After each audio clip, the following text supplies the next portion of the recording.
Welcome and thank you for coming. My name is Father Peter John Cameron. We have to begin by remembering something that is terrible beyond words. On Friday, December 14th, 2012, a deranged young man from Newtown, Connecticut, murdered his sleeping mother. He then loaded his car with several guns and hundreds of rounds of ammunition and drove 5 miles to Sandy Hook Elementary School.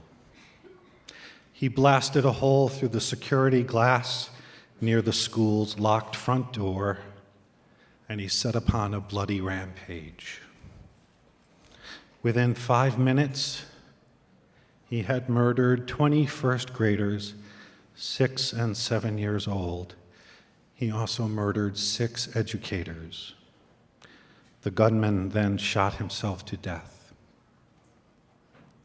For some reason, the central meeting point after this atrocity was St. Rose of Lima Catholic Church in nearby Newtown, Connecticut. 8 of the ensuing funerals for the victims were held at St. Rose of Lima. From the years 2009 to 2014, I served as the weekend associate priest at St. Rose of Lima Church. My job was to help celebrate the Sunday Masses at the parish each week. On the morning of December 14th, 2012, a friend from Newtown called my cell phone to tell me that a shooting had taken place at the nearby Sandy Hook Elementary School. I immediately drove from Yonkers, New York, where I was living at the time, to St. Rose of Lima, and I was present at the impromptu Mass held in the church that evening, which about 2,000 people attended, including the governor of Connecticut. And now an unbelievable 6 years have gone by. In the summer of 2012, I was on a trip to Poland to give a workshop, and I asked my host while I was there if it might be possible for me to visit the Auschwitz concentration camp. He arranged the visit, and we went. It was a harrowing experience. The visit concluded with a tour of the second concentration camp that is very close by, Birkenau. That camp contains what was originally called the International Monument to the Victims of Fascism.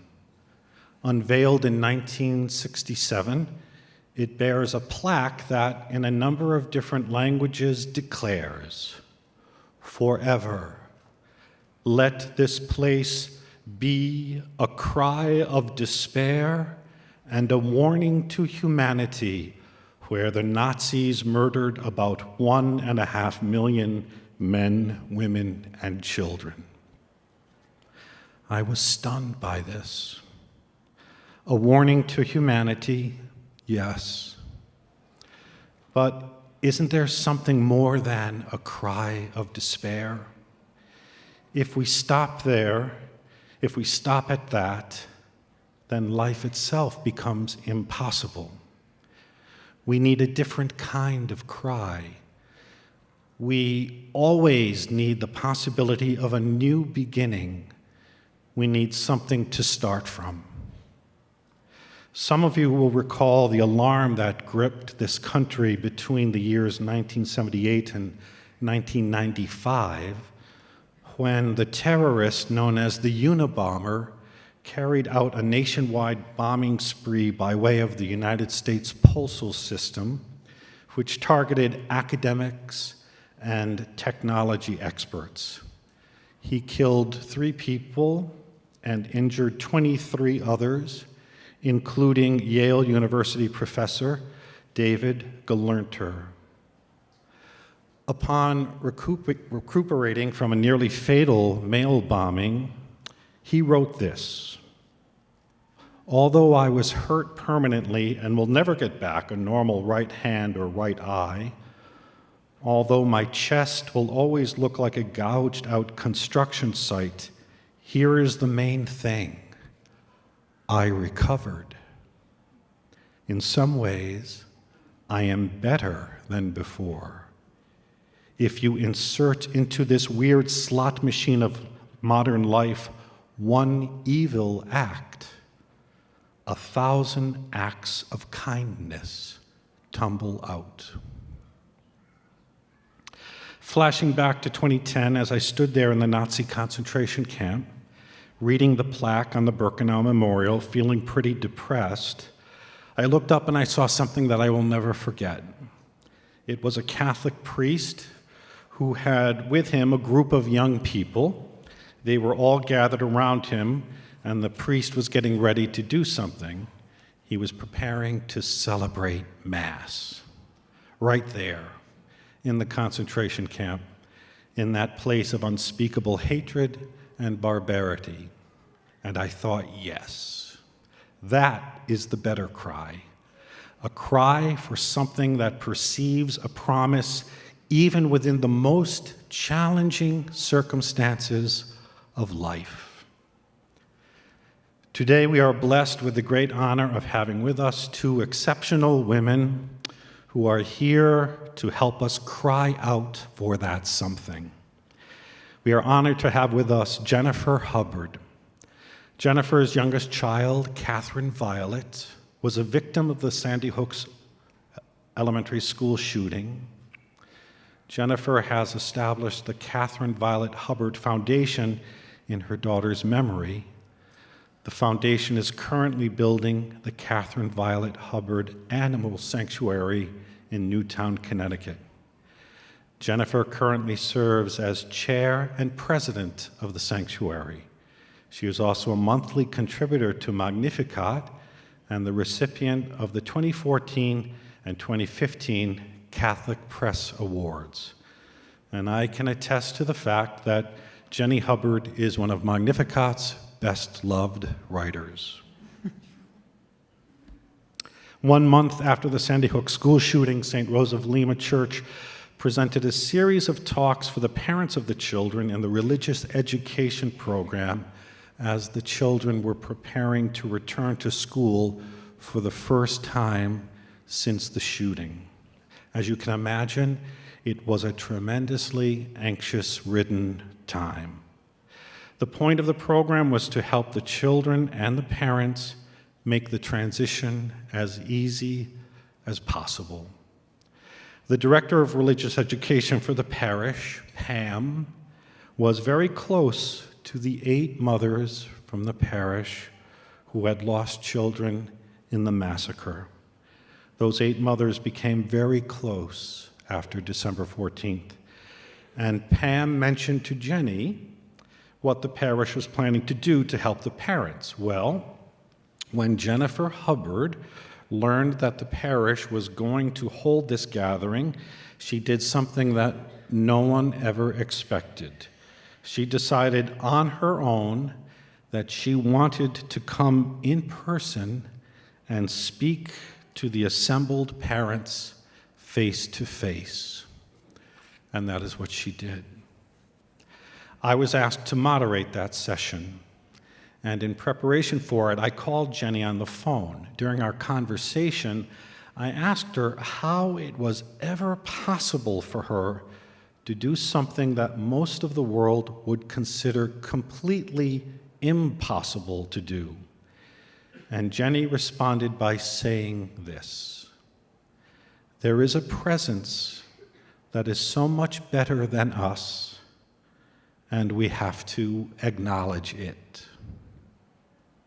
When the day arrived, as she stood in the pulpit of St. Rose of Lima and addressed the church full of parents, what she said and the way that she said it was utterly amazing. It was, as I told her afterwards, like listening to St. Catherine of Siena speak. You will see that for yourselves shortly. And when the other mothers heard that Jenny was going to go to speak to the parents, some of them also volunteered to go and speak at the parish sessions. Today, we are also deeply honored to have with us Dawn Ford. Dawn Ford was born and raised in Danbury, Connecticut. She received a Bachelor of Science degree in biology from the State University of New York at Brockport. Early in her career, she worked in the fields of chemistry and environmental science. After the birth of her 3 children, she pursued a master's degree in teaching from Sacred Heart University. She taught 2nd grade for 10 years at Sandy Hook Elementary School in Newtown, and for the past 5 years, Dawn has been teaching 6th grade math and science at Reed Intermediate School, also in Newtown. Dawn has been married for 33 years to Steve, and Steve is here. And she and her husband have called Newtown their home for the past 28 years. And we are also very pleased that Dawn's mother, Joyce, is here, and her sister, Kelly. We welcome you. We're so happy you're with us. If you look at the Wikipedia page about the Sandy Hook school shooting, you will read this remark. Some of those present in the school heard the initial gunshots on the school intercom system, which was being used for morning announcements. You need to know that that comment simply isn't true. Those are not the facts, and that is not how it happened. It has nothing to do with the reality of that day.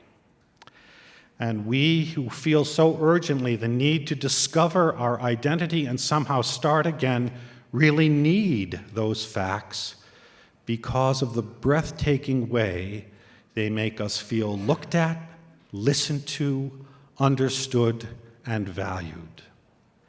To say that the true story that Dawn is about to tell you is phenomenal and flabbergasting doesn't come close to the truth of it, but it is true. We have to begin again by remembering something awesome beyond words. And we are so grateful that Dawn is here to help us do that. Please welcome now Dawn Ford.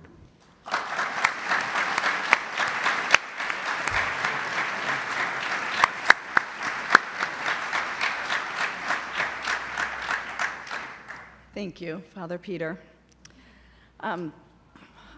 My audience is usually kids, 2nd graders and then 6th graders, so I'm a little nervous. So I do have notes to read from.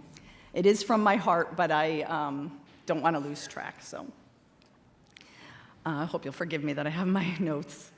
On the morning of December 14th, 2012, I had a meeting first thing, which was to begin in the conference room of our school. I walked into that meeting at 9:33 after briefing my sub of the morning math plans.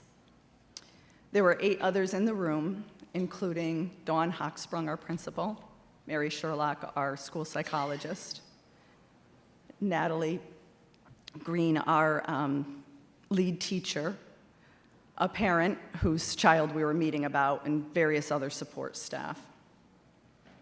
No sooner had Mary opened up the meeting when we heard from the hallway 3 loud pops. Pop, pop, pop, much louder. But didn't know what it was. Sounded to me like chairs falling, like maybe the custodians were setting up something in the cafeteria. Many of us stood from our seats, and I remember Dawn and I locked eyes.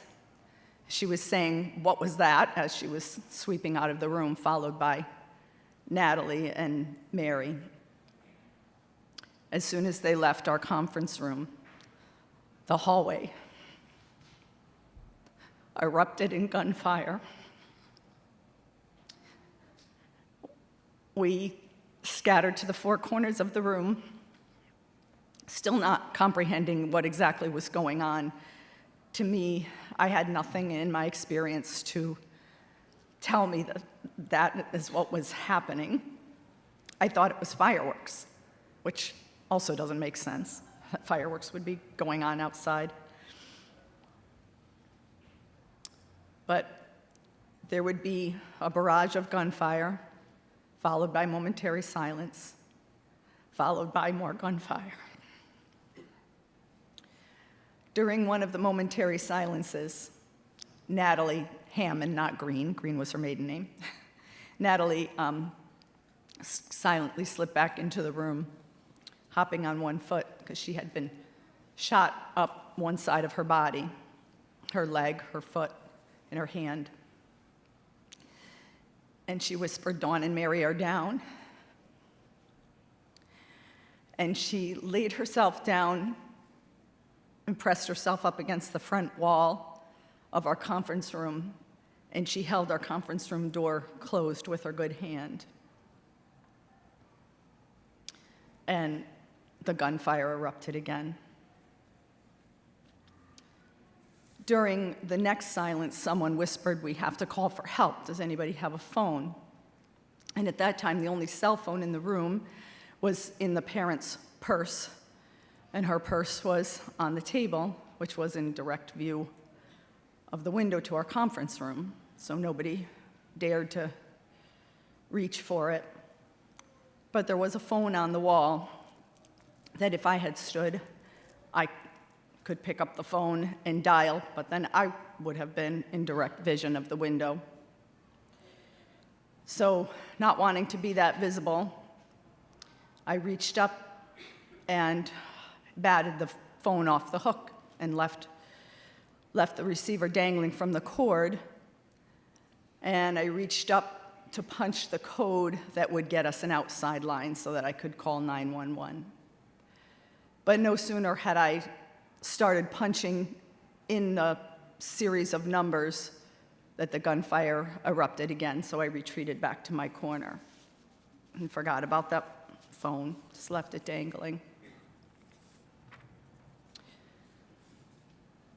And silence came again. It seemed to be longer this time.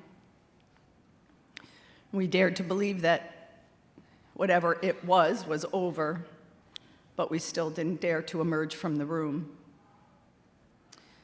There was a different kind of silence in the hall, a different kind of activity. It was hushed movements, and we were hopeful that it was help. Someone said we need to pray and began reciting the Our Father.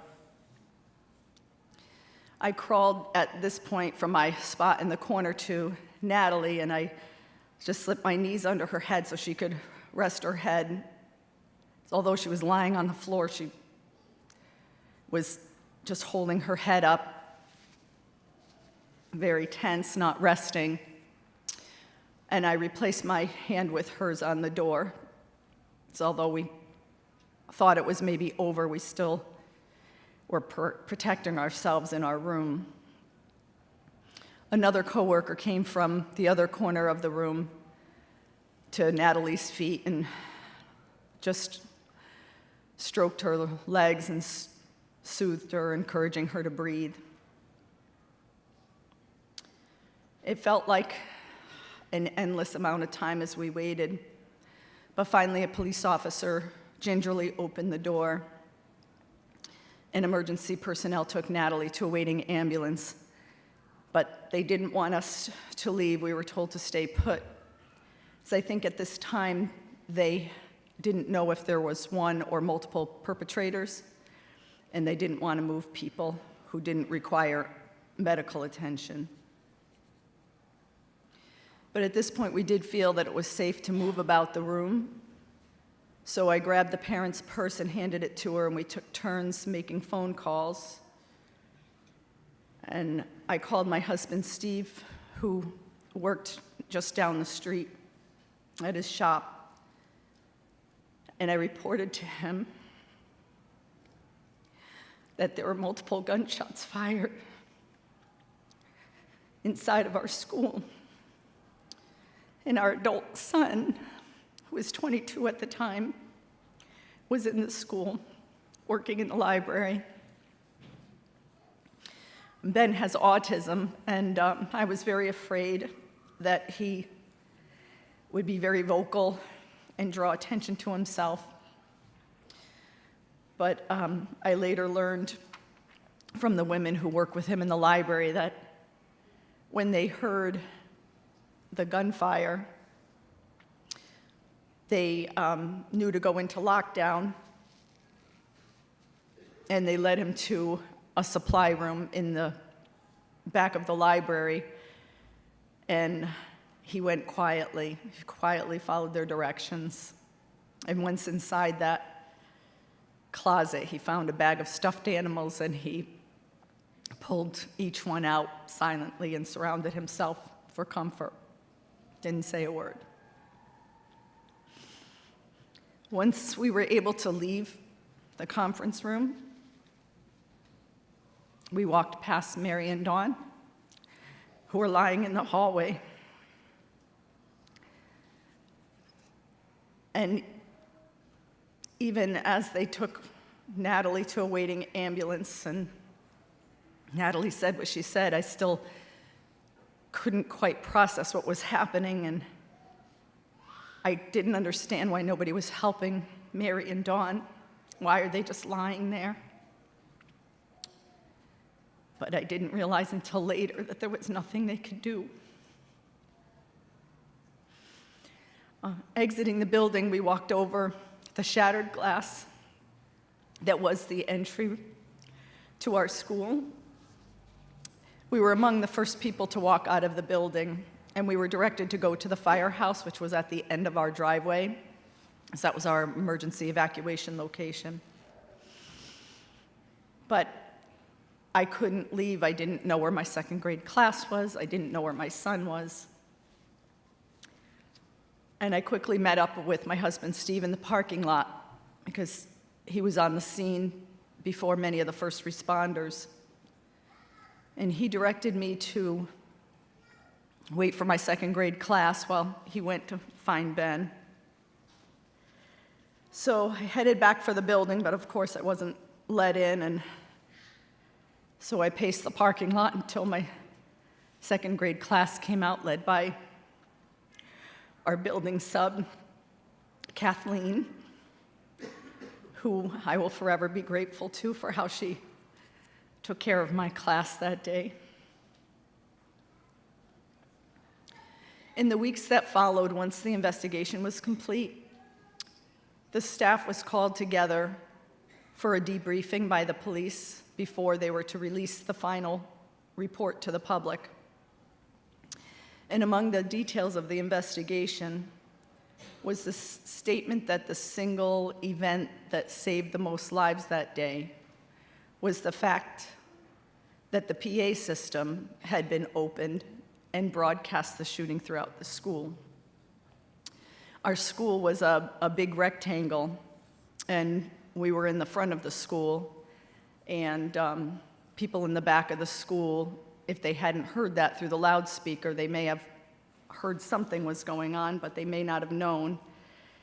And then potentially there could have been a lot more people in the hall, kids bringing notes to the office, or even adults investigating, sounds that they had heard. But although distressing to hear, because a lot of people were distressed to hear what they heard over the loudspeaker, but it alerted them to go into lockdown. And everybody did exactly what they were supposed to do. The lieutenant in charge of the investigation added that the remarkable part about this detail was that the PA system was activated by the phone in the conference room, which was left dangling off the hook. And he claimed that this was a mystery because they investigated this thoroughly. That phone in the conference room was not wired to do. The only phone that was wired to broadcast throughout the school was in the front office, which was not attached to our conference room, which is probably why Wikipedia says that, because that's the only phone that was wired. So at this point, the staff members question, well, what are you saying? Are you saying, how could this be? Are you saying it was an act of God? And the lieutenant shrugged his shoulders and he said, I have no explanation. So, although I still can't comprehend the answer to the question, why does God allow this to happen? I feel that although he didn't or couldn't control one man's act of free will, the answer to the question, where was God that day, is that he was there.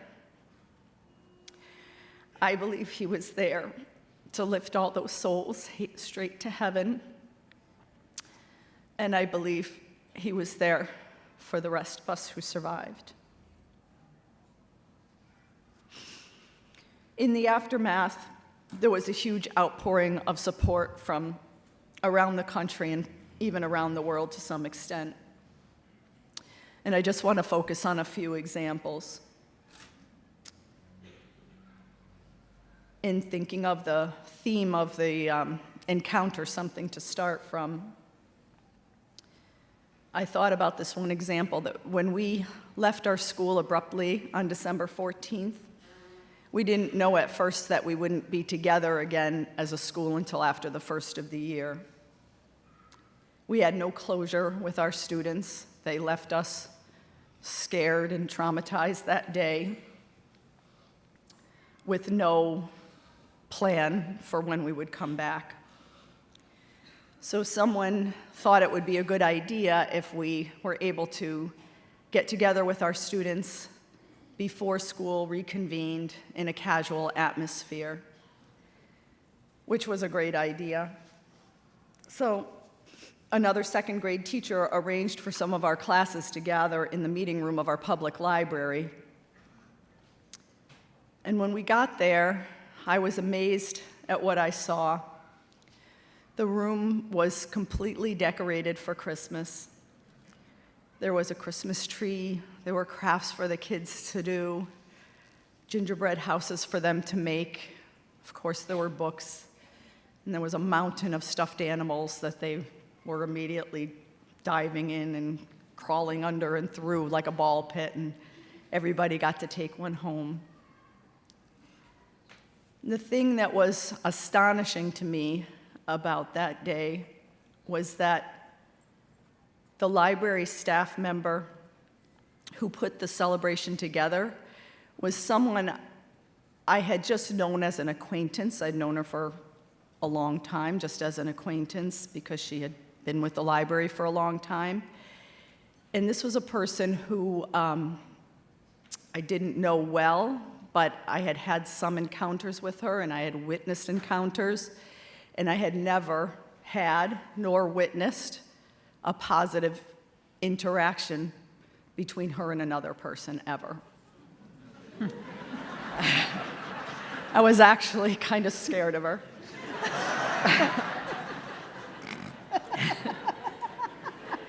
So I just looked at her in awe, and something in my heart changed toward her that day, because I did not have a very high opinion of her. But my opinion of her changed that day, and I thought maybe there's more to this person than I realized. Another significant example was the school that we were given.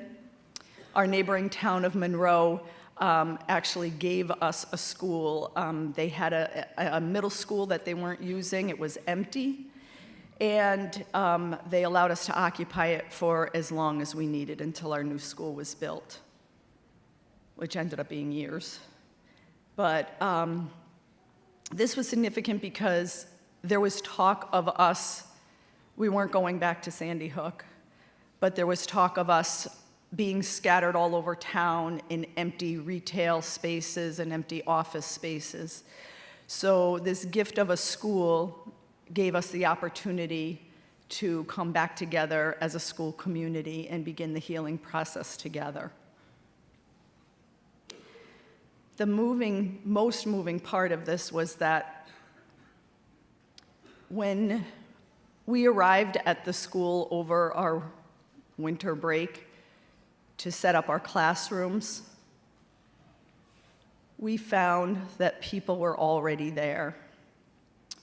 Other teachers from our Newtown School District, but not only them, people from the Monroe School District, their friends and their neighbors were there making a school for our elementary school kids, decorating bulletin boards with snow scenes and gingerbread scenes and Candyland scenes. And as a teacher, I realize, how precious that time is. Seems like a long break, but it's not a long break in between, two holidays and visiting family and trying to get a little rest. So these people were here giving their winter holiday time, their rest and rejuvenate time, and their family time to build a school for us and our kids. And I remember walking in and encountering these people who were cheerily doing this work, not grudgingly. They were joyfully doing this work. And I was overwhelmed with gratitude. Support came in many forms besides the physical school building. It came in the form of things, gifts that were sent to us, anything you can imagine. Prayer shawls, meals, show tickets, jewelry, you just can't even imagine. There were so many things. And for the kids, toys, stuffed animals, school supplies, sporting events. And although I appreciated where the thought came from for sending these gifts and services, and that was from a place of helplessness and wanting to do something, for me, the things offered little comfort. However, in addition to the things, there were also notes and cards sent by kids, students in schools around the country and around the world, teachers, and the general public. These were short, heartfelt notes wishing thoughts of care and concern and healing. So these thoughts and prayers, whether spoken or unspoken, written or unwritten, along with the direct support from my family and friends, filled me with a sense of calm and peace, even though my heart was broken. I did not feel alone.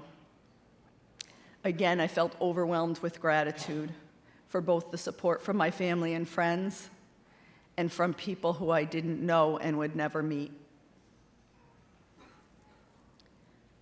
So, something to start from. In response to a horrific tragedy like the one that we experienced, there is an overwhelming feeling that something must be done, some kind of action must be taken. I felt this almost immediately. Well, what am I supposed to do? Why am I still here? Besides the obvious, which was to continue to live my life. I had a family to take care of. I had students to teach, friends to enjoy. But these questions have been on my mind over the past 6 years. And over these years, I've reflected on my experiences, not only being in that place on that day, but mostly what I experienced in the aftermath and how those experiences affected me. I was deeply moved by people's responses, and I continue to be moved by the good in people. I'm going to borrow words now from authors who could articulate my feelings better than I can. One author, Brant Hansen, in his book, Blessed Are the Misfits, said something so simple yet so profoundly true. He was speaking in response to the man-made tragedies in life, like what happened to us at Sandy Hook, to when people say, probably mostly the news media, when they say, we don't need prayers, we need action. Hansen says, prayer is action, and prayer changes hearts. And when one heart is changed, there's a ripple effect that we'll never know how far-reaching. Another author, Matthew Kelly, in his book entitled The Biggest Lie in the History of Christianity, says that when hearts change, people act in holy ways. And he advocates creating holy moments on a daily basis. And by holy moments, he's simply referring to acts of kindness, both big and small. I realize what I experienced and continue to experience are holy moments. I mentioned that our son Ben has autism. He's now almost 29 years old. He has four part-time jobs in our community, including his job at Sandy Hook School, which he still holds today. Although I moved on, he wanted to stay there. Ben's lucky in many ways. He has a group of friends that he's been with since elementary school. He has a busy social life, so between his job and his social activities, it gets him out in the community. He has weekly activities and monthly activities, dinners out, bowling, working out at the gym. He doesn't drive, and so he depends on people to get him to his activities. But he has all these activities because of his community. Ben likes his own company, and he likes his alone time. And if given the chance, he would spend endless hours on video games and watching YouTube videos.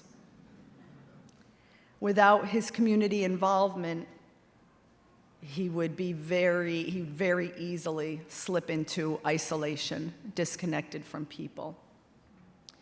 And unfortunately, there are many people who are marginalized for a variety of reasons, whether it be developmental disabilities or mental illness, who are not quite so lucky. Ben's fortunate because he has a community of people who care about him and care to involve him. Ben and others like him often can't advocate for themselves and need others to take notice and care enough to pull them out of isolation.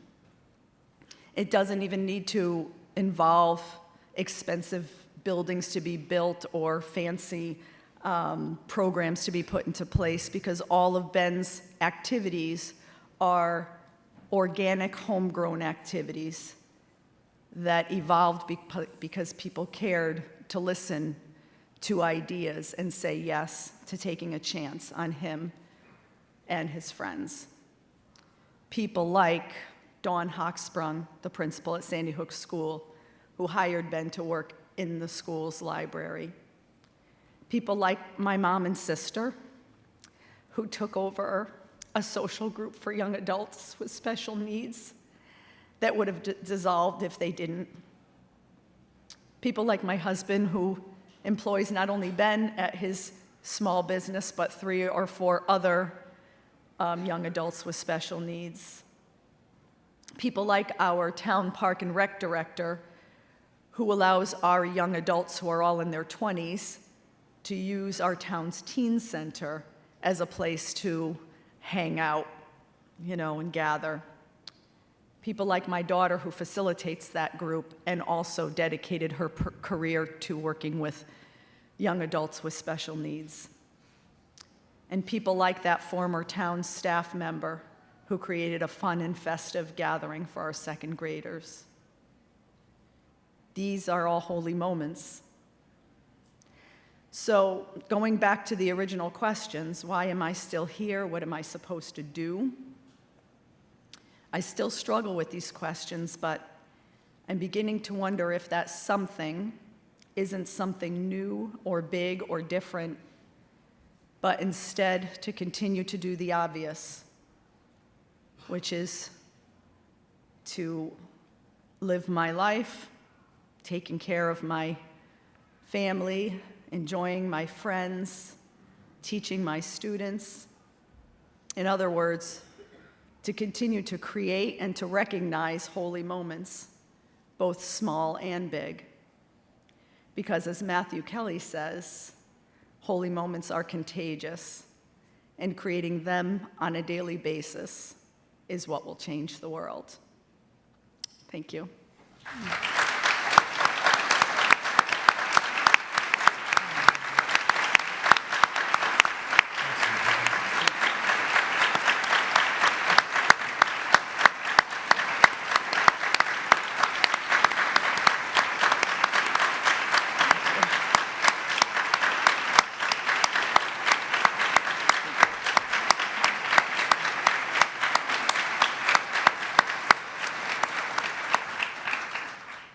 Please welcome Jennifer Hubbard.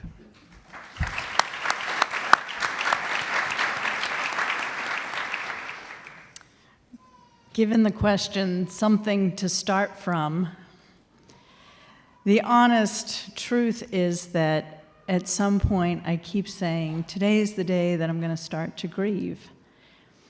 And 1 year turns into 2, and 2 into 3, and now we're at 6. And this past December marks a moment where Catherine was alive as long as she lived, or gone as long as she lived. And what I'm beginning to realize is that something to start from is really nothing. That something for me is a moment of abandonment, of expectations and what I thought would be, and a launching into the arms of God. Because that something to start from is what God wants. And in those moments of abandonment and reflection are those moments that you realize that the something to start from was put in place well before December 14th. You see, I had 2 children at the school. I had Catherine in the 1st grade. She was to the left. And I had Frederick, who was in 3rd grade. He was to the right. And what God did with Dawn allowed me to have my son. And that is a gift that I will always thank you for. Wasn't me. You see, God's at work in our lives. And He has something. He has something to start from because He created us. And the moment that we let go of us and let Him follow through with what He had started when He knit us together in our mother's wombs, then the amazing things about the encounters we have with Him blossom and are beautiful. You see, I started my journey with God well before December 14th. I was reunited with God through a friend of Catherine's. I grew up Catholic. I was a cradle Catholic. I knew God. I went to Mass. And somewhere along the way, I went to college, and I abandoned God, and I took control of my life. And I thought I was doing the right thing and saying the right thing and working at the right career, and I had children.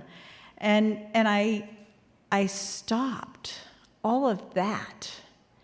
And I was reunited with God through a little devotional that I would hide in my nightstand because I didn't want my husband to think that I was some crazy lady.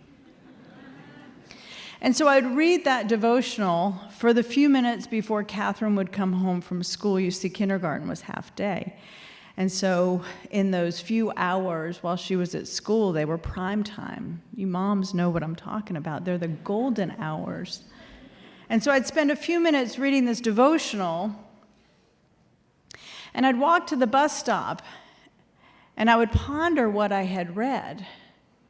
And that little devotional led me to the Bible. And I started reading Scripture and wondering, what is all this? And then all of a sudden, Catherine dies. And I wrestle with the question of, but God, I was just getting to know you. And now what? And through the course of abandonment, of letting go of expectations, of realizing my perfect family in the quintessential town of Newtown, Connecticut, was not exactly how it was going to end up. We went from 4 to 3 in a blink of an eye. What I found was a God who was drawing me in because that devotional and that Bible was what was going to carry me through the darkest moments that anybody could ever imagine. We started letting go of expectations. We started letting go of what we thought was right and wrong, and we made our first big choice, which wasn't a really big choice in the scheme of things. You see, people do it every day. You march your kid down to the bus stop, and you put your child on the bus, and you send him off to school. You say, I'll see you when you get home. But for us that day in January, it was a very real question that we didn't even realize was a question. Would we put our son on the bus and send him to school and put our trust and faith in God and what He had in store for us? Or would we take control and would we bubble wrap him? You see, we were called ahead of time and we were told, you do what you think you need to do because we don't know what to do. And so if you want your son to come into school late or early or pick him up early or don't send him at all, we are going to defer to you all. And it wasn't like we had this long conversation. It wasn't a Hollywood moment where the orchestra crescendos and we walk them down to the bus stop and life continues. It was a guttural reaction of, no, he must go to school and he's going on the school bus. It was as simple as that. And I truly believe that that's God. That's God planting an assurance in our souls that put him on the bus and he's mine. And I will take him from there. And that's what we did. We watched him down to the bus stop, and we sent him off to school. And you see, we have a rule in our house that when you make a promise, you keep a promise. And what I didn't realize in that day is when I put him on the bus, I said, I'll see you when you get home. Because the reality was he wasn't going to have a good day at school. He wasn't. And the reality was that I couldn't assure him and promise him that he'd be safe. Our world had changed like that. But I did know that I would see him at home. You see, the reality is that I will. I'll see him when he gets home from school, and I will see Catherine when I arrive in heaven. I will never understand why Catherine was taken. I had a lot of living to do with her. Man, did I have plans. But it's not for me to understand. And I'm okay with that because God's understanding is far greater. And I know that Catherine's in heaven, and I know that I will see her again. And I know that there are things that I need to do, starting with being a mom. And that started on that day of sending him back to school and teaching him trust in a heavenly Father without saying, trust God. I put him on the bus and he went to school. And we went home and we wept and we wondered what had we just done. And my husband went upstairs and he took a shower and he said, if that kid can go to school, then I'm going to go to work. And you see, in that moment, I went downstairs and I sat at my kitchen table and I opened up that little devotional. And I cracked open the Bible and I started reading because the house was really, really quiet.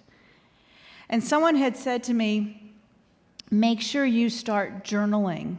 Make sure you start journaling because you're not going to remember a thing about what the next months are going to hold for you.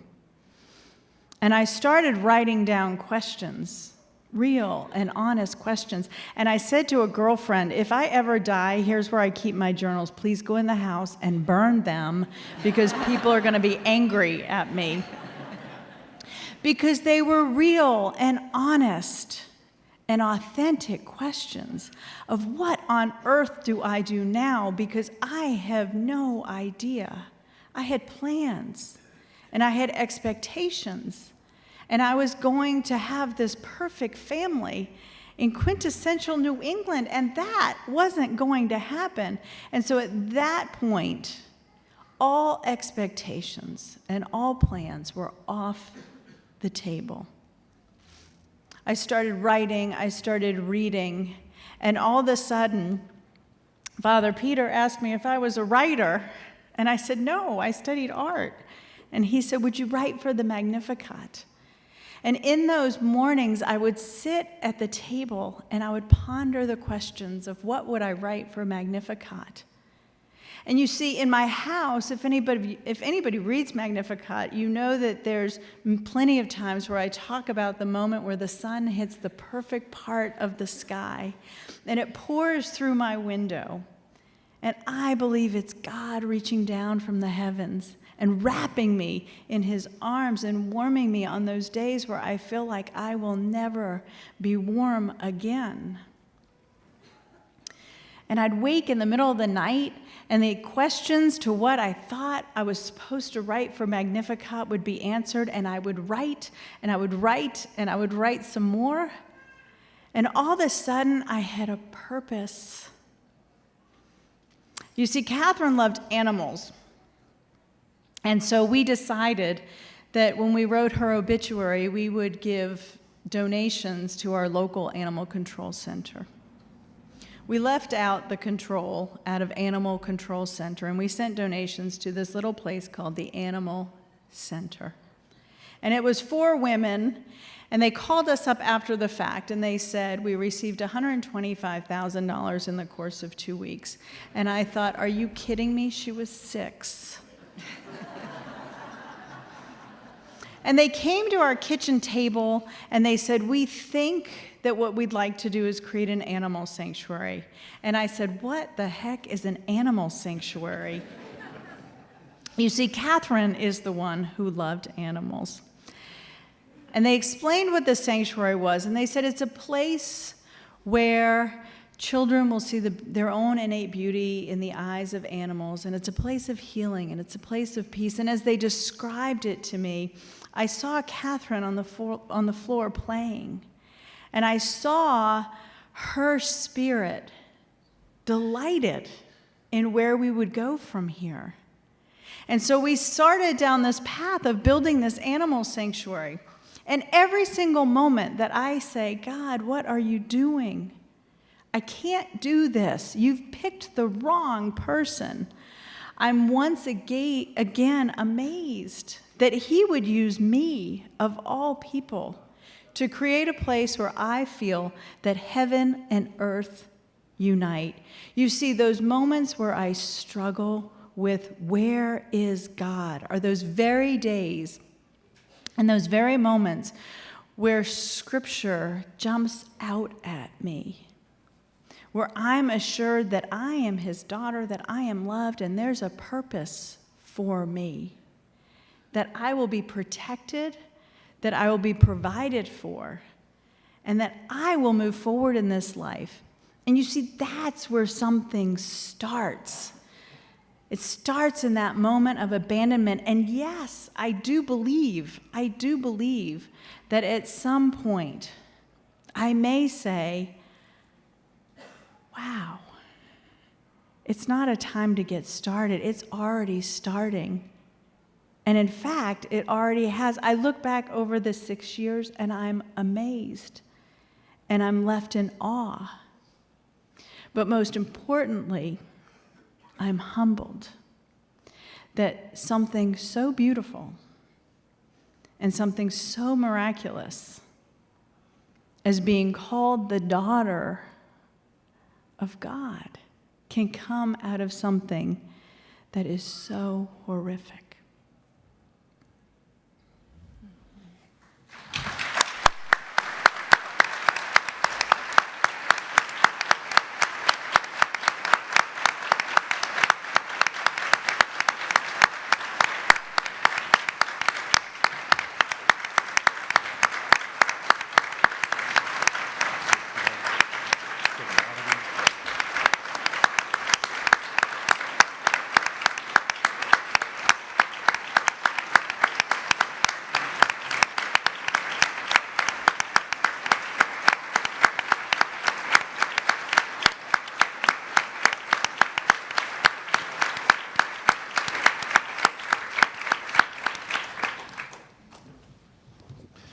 We have 2 minutes.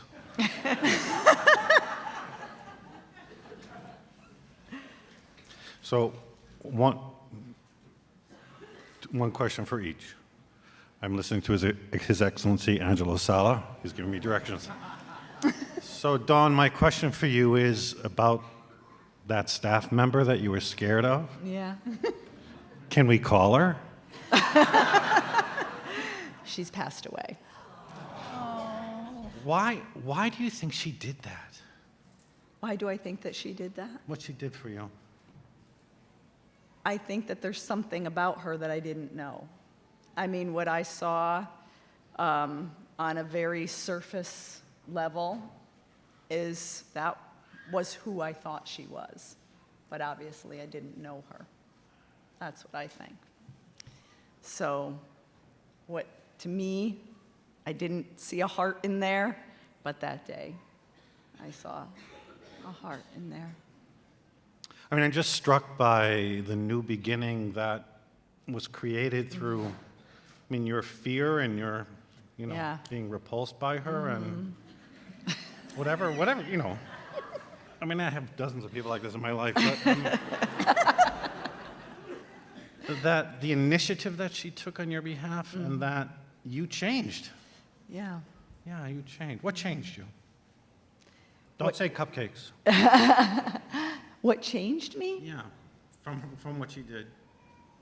Just my opinion of her. And so I think that through that lens, I recognize that people aren't always what you see on the surface. And that we're all struggling with something. I mean, and that's really what I thought about, is that maybe she's an unhappy person, Yeah. And maybe she is struggling with something, but that doesn't mean that she doesn't have a heart. And so I think that you just try to be more patient with people who are maybe cranky. Yeah. Maybe they have a good heart and they're having a bad day.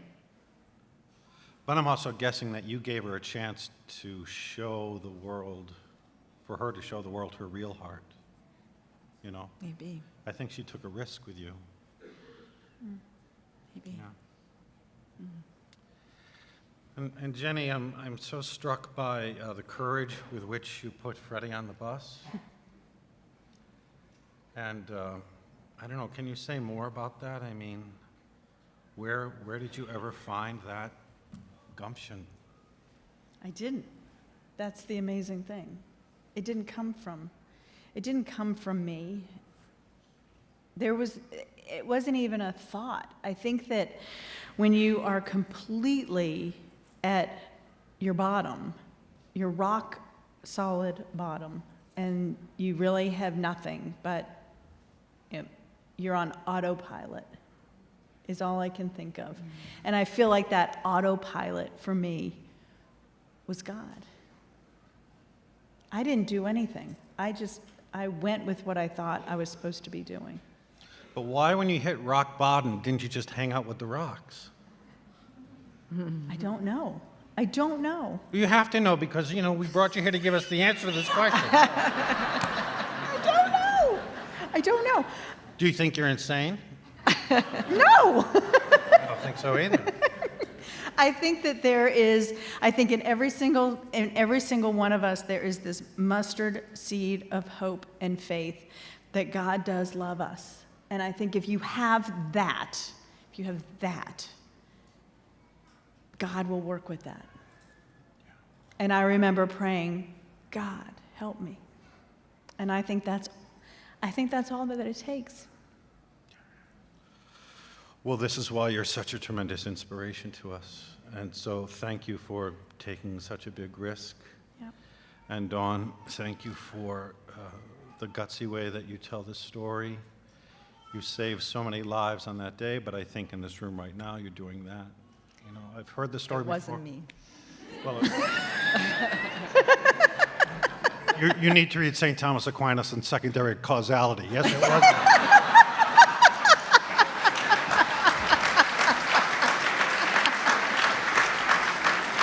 Tanya, I've heard the story before, you know, privately sitting on your porch, and then once before on Maiden Lane, and every time I hear it, I just am so moved, and I want to love God more, and I want to do what you did in whatever way I can. So thank you. Thank you all for coming. Hope to see you again.